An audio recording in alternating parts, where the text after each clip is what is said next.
Sejam bem-vindos ao canal Bicagalo, meu nome é João Miguel Crisóstomo, falo aqui diretamente da sede de Lourdes, a sede do Clube Atlético Mineiro, onde acabou de acontecer uma apresentação das finanças do clube, as finanças do Galo, da gestão da SAF, da gestão do clube, na verdade, desde 2020, feita pelo CEO do Galo, Bruno Musi. Acabou de ser apresentado aí os números, né, quanto que entrou no Galo a cada ano, quanto que deve entrar, quanto que é o planejamento, né, financeiro do clube para os próximos anos, quando que a dívida deve ser abatida. Então vem comigo que eu vou trazer para vocês um resumão do que aconteceu nessa apresentação e também no bate-papo informal que rolou com os jornalistas logo depois. Pois é, né, as finanças desse ano de 2024 que passou ainda não foram auditadas, então tudo que a gente está falando aqui de 2024 são previsões, mas são previsões que, segundo o pessoal da comunicação e o Bruno Musi, são confiáveis. Então vamos falar um pouquinho do faturamento total. O faturamento total de 2024 foi de 657 milhões de reais.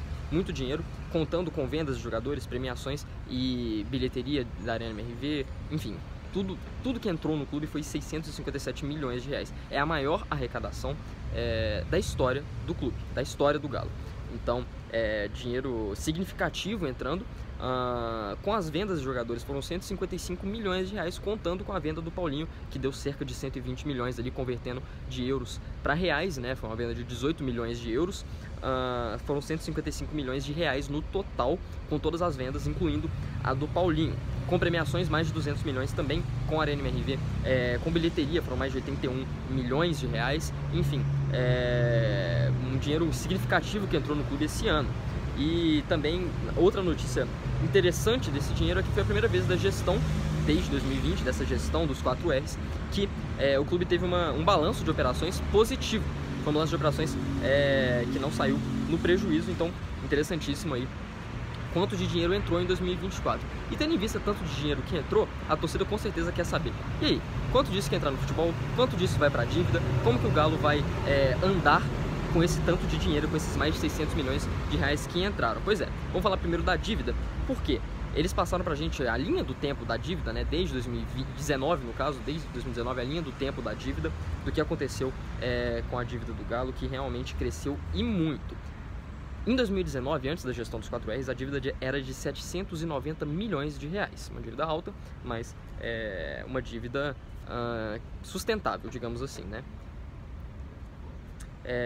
E, bom, em 2022, né, depois da chegada dos 4Rs, depois dos mecenas atuarem, depois dos investimentos, dos aportes que foram feitos, a dívida aumentou para 2,2 bilhões, 2 bilhões e 200 milhões de reais, assim que estava em 2022, segundo as informações do Bruno Musi.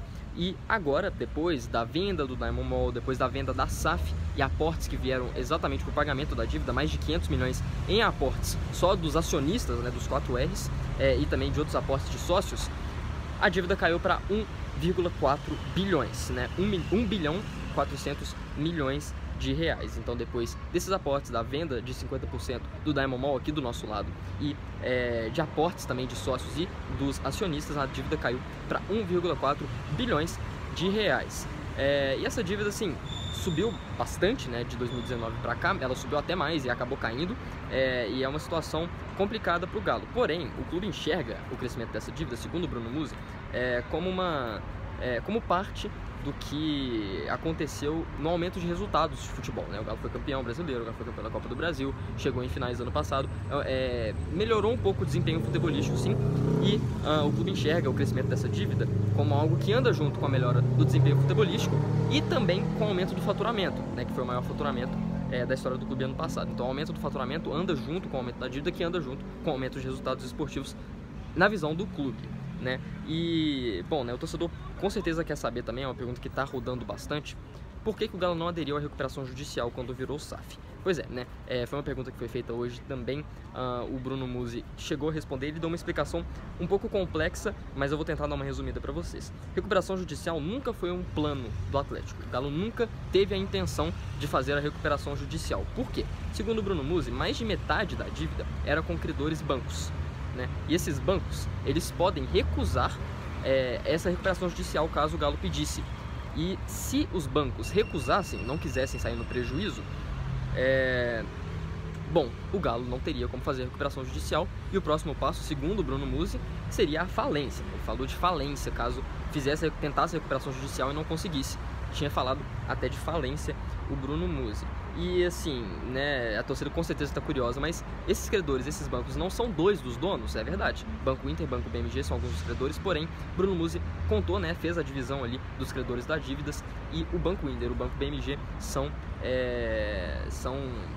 os menores, digamos assim, dos bancos que o Galo deve, né? Então, a dívida com o Banco Inter, a dívida com o Banco BMG não é a maior parte. Então, mesmo se Banco Inter e Banco BMG quisessem fazer, não foi revelado se eles queriam ou não fazer recuperação judicial, outros bancos, outros credores poderiam negar e mesmo assim o plano não iria acontecer. Por isso, segundo Bruno Musi, nunca foi intenção da SAF do Galo aderir à recuperação judicial, que no caso seria para a associação, mas da gestão do Galo assumir a recuperação judicial. Então, quando que deve cair a dívida? Quando que essa dívida vai finalmente acabar? Ela já caiu de 2,2 bi para 1,4 bi e a previsão é que após 2029, a previsão anterior era que após 2026, mas a previsão atualizada é que após 2029 a dívida comece a cair. Depois de 2029, até 2029, no caso, a dívida deve ficar estagnada nos 1,4 bilhões. Né? Deve ficar em 1 bilhão e 400 milhões. O Galo vai continuar operando o futebol com o dinheiro que entra do futebol, vai continuar aí operando com o dinheiro de faturamento, dinheiro custos a receber, custos a pagar, enfim, vai continuar operando e deixar a dívida estagnada. O plano é esse, né? Porém, após 2029, a ideia é que comece a cair a partir de aportes, a partir do dinheiro que entrar do clube também, que possa ser destinado ao pagamento da dívida, e então isso só após 2029. Segundo o Rubens Menin, como ele falou na Rádio 98 recentemente, essa mudança de previsão é por causa dos juros, né? Os juros das dívidas, né? Muito do dinheiro emprestado ao Galo foi com ajuste de valores, ou seja, juros, né? E esses juros prejudicaram aí o pagamento da dívida do Galo, segundo o Rubens Menin lá atrás, e o Bruno Musi confirmou isso pra gente. E então, com tudo isso, com dívida, com dinheiro que entrou, como é que fica o futebol? Bom, futebol, como eu disse, vai operar com o dinheiro que entra do futebol. O Galo vai gastar o que entrar com o futebol.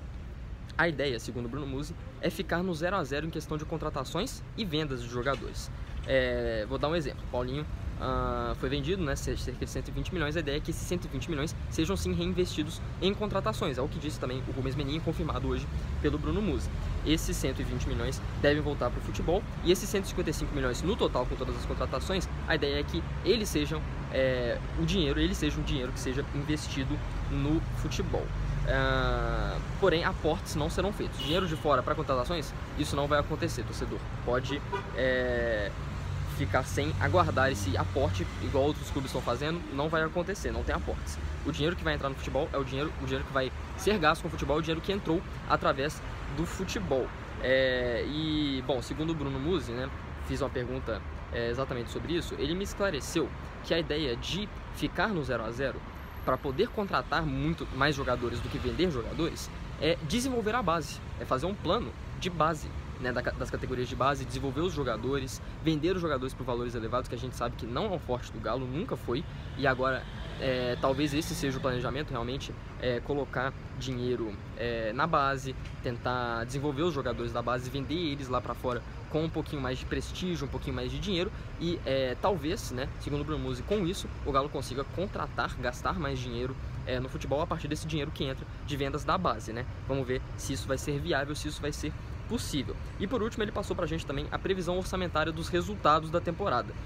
Ano passado a previsão foi um pouco conservadora, oitavas de final de Copa Libertadores, oitavas de final de Copa do Brasil e uma posição mais elevada no Campeonato Brasileiro. Esse ano é também um pouco conservadora, mas talvez até um pouco mais ousada. A ideia é chegar nas semifinais da Copa Sul-Americana, chegar nas quartas de final da Copa do Brasil e atingir a 6ª posição no Campeonato Brasileiro, atingindo assim a classificação para a Copa Libertadores de 2026. Então esses são os planejamentos do Galo para 2025. Esse é o estado da dívida depois de 2020 para cá, né? Toda essa timeline, toda essa linha do tempo da dívida, e também quanto que entrou de dinheiro, quanto que deve sair, quanto que deve entrar de dinheiro também agora em 2025. Como eu disse, o plano é ficar em 0 a 0 em questão de contratações e vendas. Então, o Galo pretende manter o mesmo investimento, a mesma base de investimento que vem sido feita no futebol, em contratações, nos últimos 5 anos. Nos últimos 5 anos, essa média é de cerca de 160 milhões de reais. O Bruno Musi também falou, né, não relacionado a isso, falou que a ideia é vender cerca de 160 milhões de reais em jogadores também. Então, né, ligando os dois pontos, obviamente o Galo pretende ficar no 0 a 0.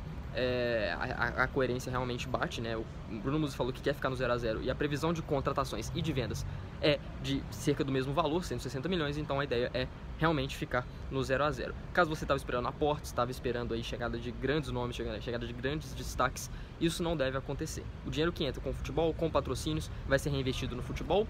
O Galo tem interesse em contratar nessa janela. Na próxima segunda-feira, lá na cidade do Galo, vai ter um evento para falar do planejamento de futebol, a apresentação do treinador Cuca. Lá a gente vai ter mais informações. Hoje o pessoal se manteve a falar só das finanças. E essas são as informações das finanças que a gente traz para vocês aqui no canal Bicagalo. Muito obrigado a todos que nos acompanharam e um forte abraço.